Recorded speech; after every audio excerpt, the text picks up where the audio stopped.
સુરત જિલ્લામાં ભારે વરસાદની આગાહીને પગલે જિલ્લા વહીવટીતંત્ર એલર્ટ મોડ પર છે. જિલ્લા કલેક્ટર તેજસ પરમારે જણાવ્યું છે કે 30 જુલાઈએ ઓરેન્જ, 31 જુલાઈએ રેડ અને 1 ઓગસ્ટે ઓરેન્જ એલર્ટ જાહેર કરાયું છે.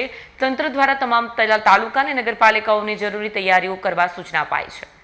સુરત જિલ્લામાં ભારે વરસાદની આગાહીને પગલે જિલ્લા વહીવટીતંત્ર એલર્ટ મોડ પર છે. કલેક્ટર તેજસ પરમારે જણાવ્યું કે 30 જુલાઈએ ઓરેન્જ, 31 જુલાઈએ રેડ અને 1 ઓગસ્ટે ઓરેન્જ એલર્ટ જાહેર કરાયું છે. નીચાણવાળા વિસ્તારોમાં જરૂર પડે તો સ્થળાંતરની વ્યવસ્થા, જર્જરિત હોર્ડિંગ્સ અને લૂઝ સ્ટ્રક્ચર દૂર કરવાની કામગીરી હાથ ધરાઈ છે. ભારે પવન અને વરસાદને ધ્યાનમાં રાખી પશુપાલકોને પશુઓને થાંભલા અને તાર સાથે ન બાંધવાની અપીલ કરી છે. કલેક્ટર નગર નાગરિકોને માત્ર અધિકૃત હવામાન માહિતી પર વિશ્વાસ રાખવા, અફવાઓથી દૂર રહેવા અને અનિવાર્ય કામ સિવાય બહાર ન નીકળવાની અપીલ કરી છે. કેમેરામેન હકીમ શેખ સાથે વસીમ હાસમીનો રિપોર્ટ, આઝાદ ન્યૂઝ, સુરત. એક નિમ્ન હવાનું દબાણ જે બંગાળની ખાડીમાં ઉપસ્થિત થયું હતું તે તેજ ગતિથી ગુજરાત તરફ વધી રહ્યું છે અને તેના કારણે આજે ઓરેન્જ એલર્ટ, આવતીકાલે રેડ એલર્ટ અને 1 તારીખે ફરીથી ઓરેન્જ એલર્ટની ભારે પવન સાથે વરસાદની આગાહી સુરત જિલ્લામાં કરવામાં આવી છે. તે સંદર્ભે સુરત મ્યુનિસિપલ કમિશનર દ્વારા તમામ તૈયારી કરી દેવામાં આવી છે. સાથે સાથે જિલ્લાની અંદર જિલ્લા વિકાસ અધિકારીશ્રી દ્વારા પણ તમામ તાલુકા વિકાસ અધિકારીઓને એલર્ટ કરવામાં આવ્યા છે. એ સાથે સાથે પ્રાંત અધિકારીશ્રી અને મામલતદારશ્રીઓને પણ એલર્ટ કરવામાં આવ્યા છે.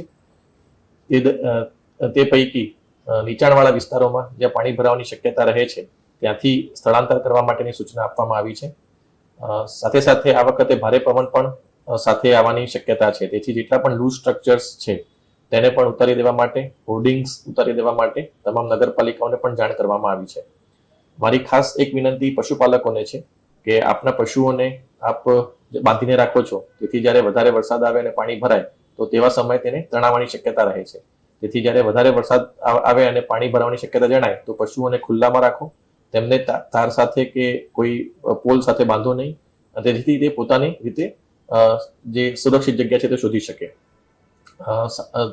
અગત્યની જે વાત છે કે આવતીકાલે 31મીએ ખૂબ જ ભારે વરસાદની શક્યતા છે.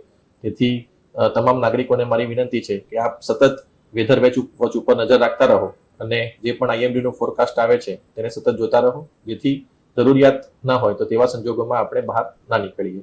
એટલે આપણે જે અત્યારે સમગ્ર તંત્ર દ્વારા તમામ તૈયારી કરી દેવામાં આવી છે, પરંતુ નાગરિકોને પણ મારી એ જ વિનંતી છે કે આપ પણ સચેત રહો અને સાવધાની પૂર્વક આપણે આ જે 2 દિવસ જે ભારે વરસાદની આગાહી છે તે દરમિયાન કોઈ પણ પ્રકારનો અનિચ્છનીય બનાવ ન બને તેની પણ આપણે સૌ તકેદારી રાખીએ. અત્યારે હાલ આપણે કોઈ જાહેરાત સ્કૂલ અને કોલેજ અથવા એના માટે નથી કરતા, પરંતુ આજે સાંજે જે પ્રમાણે પ્રેડિક્શન ફરીથી આવશે અને જે ફોરકાસ્ટ આવશે તે પ્રમાણે આપણે